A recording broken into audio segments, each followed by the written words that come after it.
Read by Dale Grothman. The Survivor by Edwin G. Wood.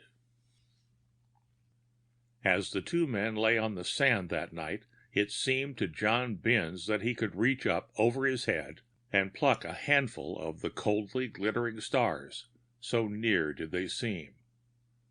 They were bright tonight. They tortured him, seeming to mock his suffering. There was one star that fascinated him. It was larger and brighter than the rest, and he lay staring at it until his eyes smarted.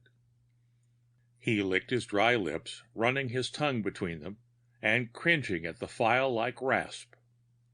He stole a look at his companion lying near, and slyly drew the canteen, with its fast-diminishing precious contents, to his mouth. He had no thought for his weaker companion, Dick Webb. When Dick could not suppress a groan, Binns' close-set eyes narrowed and gleamed evilly, and he muttered imprecations against the frailer man. He was angry with Webb. The two had had an argument concerning the world-old law of the survival of the fittest.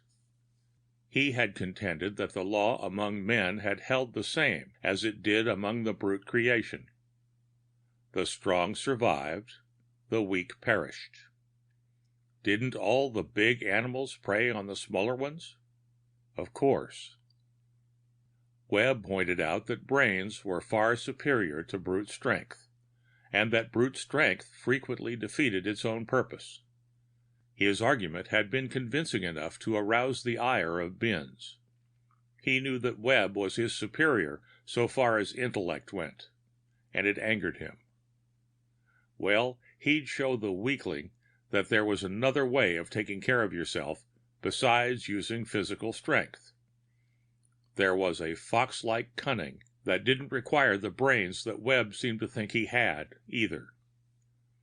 If it were not for the puny Webb, he, Binns, the stronger of the two, and therefore the more fit to live, might have a chance, a fighting chance, of getting out of the desert alive. They were lost. What food they had carried with them was gone, and the water was running low. Water was the worst problem. The moisture of the body dries up rapidly in these hot sands. Binns' tongue was rough. His throat began to echo, his lips to crack. The two men could not last much longer. One of them simply must be left there. Which one? Not Binns. He loved life too well to think of sacrificing it for a weakling, whom, in his opinion, the world would never miss. And Binns himself was normally a strong man. Binns' fear of death was a morbid one. It was this fear that had led him from the beginning of their mishap to take craftily more than his portion of water and give Dick less. It was all Dick's fault anyway, for had he not gotten Binns into this fool's chase after gold? He cursed himself for having been so silly as to be led away from his former life, where he had lived fairly well on what he picked up by his wits. The man at his side stirred, mumbled something in a half-delirious way, then asked for water. Binns sat up. His little eyes, that were set almost into the sides of his nose, glared at Webb. "You've had your share," he snarled. "Water," the weaker man croaked insistently, holding out a tin cup. Binns would not permit the others to drink from the canteen. The risk of his getting more than his share was too great. Binns had carried through the bluff of economizing by pointing out to Dick that it was better to measure his allowance. He was scrupulous in doling out his own portion when Dick was looking, then later he always tapped the canteen on the sly. He carried the canteen containing what was left of the water himself, under an apparently generous impulse. He was the stronger of the two, therefore the one to shoulder the most of the burden. Dick again held out his cup in a trembling hand and demanded a drink. "Hell!" snarled Binns. He moved his hand impatiently toward the canteen, paused. Why should he waste the precious life-sustaining fluid on this half-dead man? He couldn't last, that was evident. Every drop that Dick drank now lessened Ben's chance of getting out. It was a sinful waste to pour water down the throat of a man so nearly gone. It would be much better to let the poor devil die and be done with it. It would be really a mercy to put him out of his misery. Of course it would. Nobody'd ever know the difference, and then Ben's would have a chance, a small chance, of pulling through. He had never killed a man. The thought of murder made him creepy. But this feeling was not born of any value he placed on the life of a fellow human. It was rather of the dread of punishment and a superstitious fear.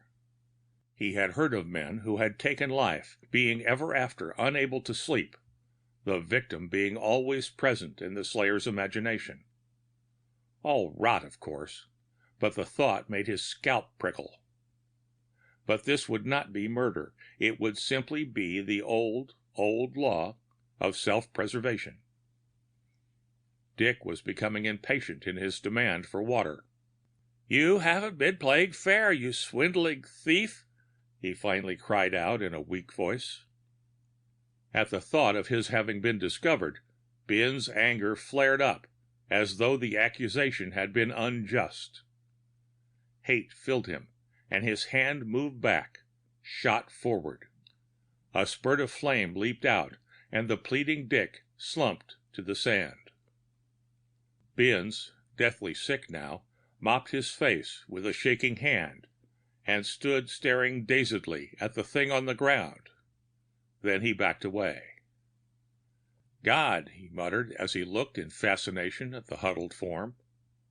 At last, tearing his eyes from the horrible object, he turned and ran frantically, stumbling over the uneven ground, fall again and again, up again and on, until he fell exhausted.